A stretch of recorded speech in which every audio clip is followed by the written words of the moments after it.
Excellence, le général de brigade Abdourahmane Tchani, président du Conseil national pour la sauvegarde de la patrie, chef de l'État de la République du Niger, chers frères. Excellence, le capitaine Ibrahim Traoré, président du FASO, chef de l'État, chers frères.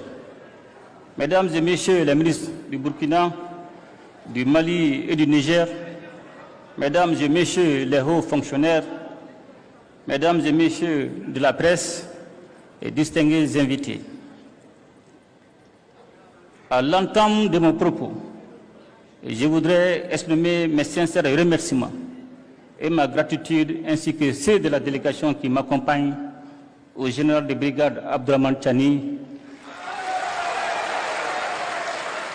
président du Conseil national pour la sauvegarde de la patrie, chef de l'État de la République du Niger, et au peuple nigérien pour l'accueil chaleureux et la délicate attention dont nous avons fait l'objet depuis notre arrivée en cette terre hospitalière, en terre AES, chaleureuse et si riche de sa diversité qu'est le Niger. Cette hospitalité est le reflet de la fraternité et de la solidarité qui unissent nos trois nations. Excellences, mesdames et messieurs, le 16 septembre 2023, en signant la charte du Liptako Gourmand, nous avons collectivement pris la décision courageuse de créer l'Alliance des États du Sahel, AES.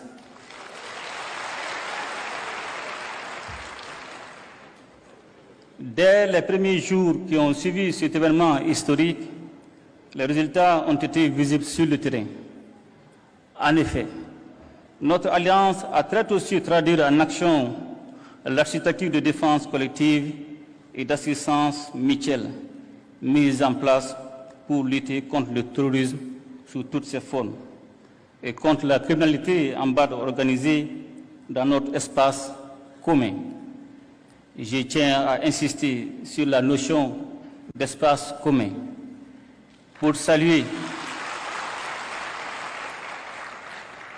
la clairvoyance de mes frères, les présidents Tchani et Traoré, qui avaient pris les mesures nécessaires pour autoriser les droits de poursuite sur leurs territoires respectifs afin de traquer efficacement les groupes armés terroristes sans contrainte liée aux frontières nationales.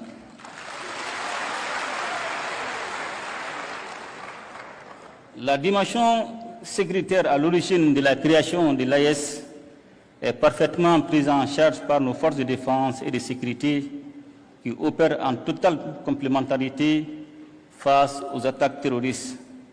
Nos forces se projettent désormais en posture offensive pour neutraliser ces groupes sans foi ni loi. L'engagement et la détermination de nos hommes et femmes au combat forcent notre fierté, notamment au vu du recul indéniable de l'insécurité dans l'espace AES.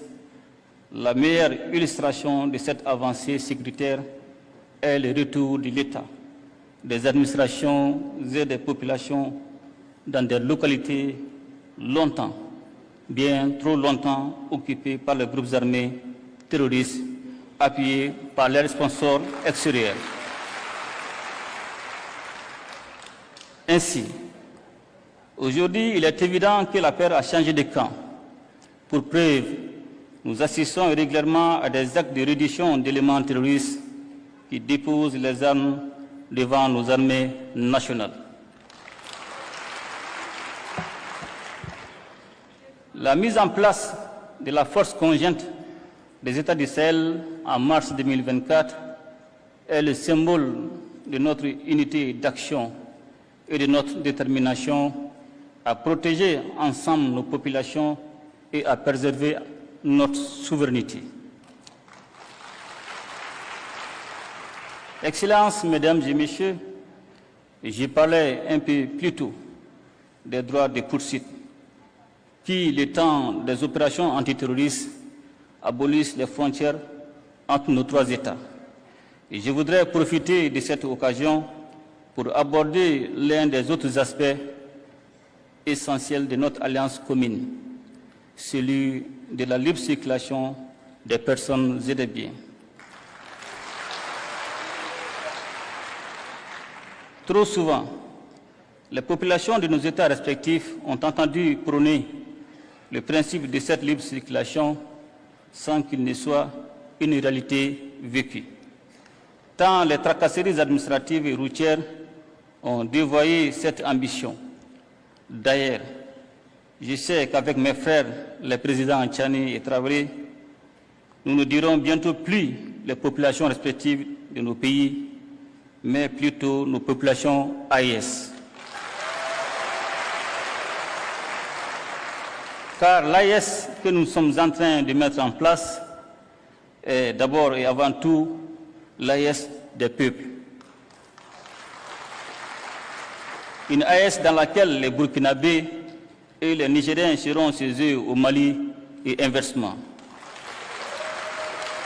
sans aucune forme de barrière bureaucratique. Cette liberté de circulation sera sous-tendue par une accélération des investissements dans le domaine des infrastructures routières et ferroviaires et aériennes, et dans celui des nouvelles technologies de l'information et de la communication. Toute chose qui catalysera l'approfondissement des investissements dans le domaine de la production agricole et dans celui des industries de transformation, profitant ainsi de la complémentarité de nos économies.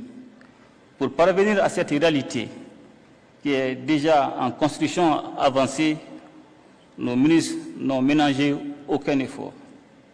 En effet, ils ont tenu en moins d'un an 4 rencontres sectorielles et élargies qui ont permis de poser les jalons nécessaires à une alliance des États du Sahel aux compétences renforcées.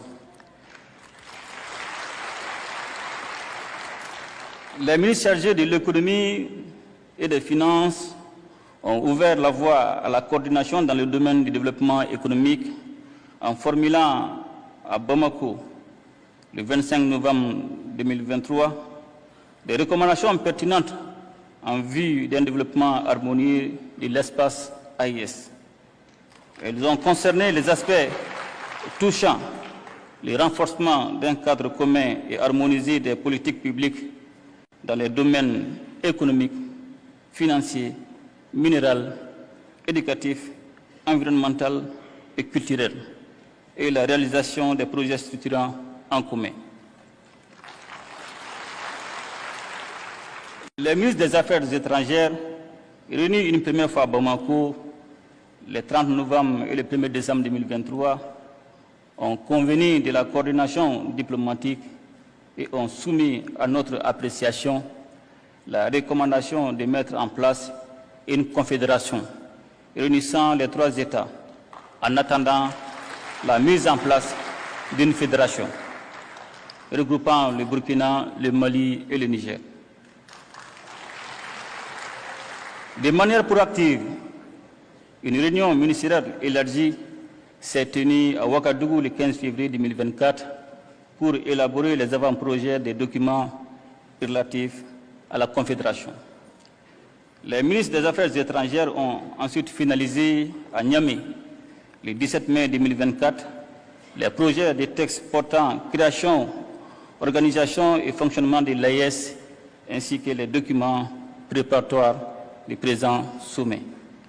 J'ai tenu à faire ce rappel, Excellences, mes chers frères, pour adresser nos chaleureuses félicitations à nos ministres et à leur équipe technique pour le travail abattu en si peu de temps. Et surtout pour la qualité des documents qu'ils ont soumis à notre appréciation. J'ai particulièrement jugé utile de saluer à travers les projets de textes et le maintien des valeurs chères à nos cœurs, à savoir les valeurs de fraternité, de solidarité, de complémentarité, mais aussi et surtout l'importance de placer et de garder les populations de l'action de la Confédération. Je me réjouis par ailleurs de l'esprit constructif qui a prévalu durant les différents travaux.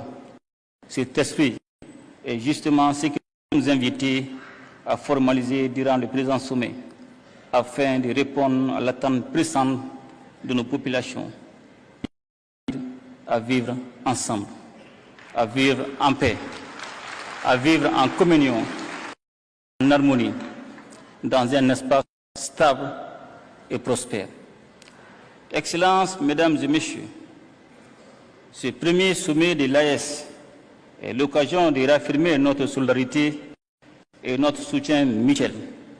Je ne saurais à cet égard manquer de réitérer nos remerciements à la République sœur du Niger pour sa solidarité agissante en décidant de nous livrer d'importantes quantités d'hydrocarbures. Excellences et chers frères, le général de brigade Abdourahmane Tchani, en cette période de crise énergétique, votre marque de fraternité au-delà du symbole revêt un caractère particulier pour les Maliennes et les Maliens. Il nous appartient désormais de renforcer ces liens stratégiques entre nos trois États pour surmonter ensemble les défis auxquels nous faisons face. Pour terminer, je voudrais réitérer notre ferme détermination à faire de l'Alliance des États du Sahel un modèle de coopération régionale, de solidarité, de développement, un modèle aussi d'intégration sous-régionale conformément aux principes de la charte du Liptako Gourma. Excellences, Mesdames et Messieurs, nous honorons aujourd'hui à Niamey notre rendez-vous avec l'histoire pour faire revivre avec notre confédération l'esprit d'unité voulu par les pères fondateurs du panafricanisme. En assumant notre part de responsabilité et de leadership dans cette œuvre exaltante et indispensable pour la région du Sahel, voire au-delà. Vive l'Alliance des États du Sahel, vive la solidarité entre nos peuples. Je vous remercie.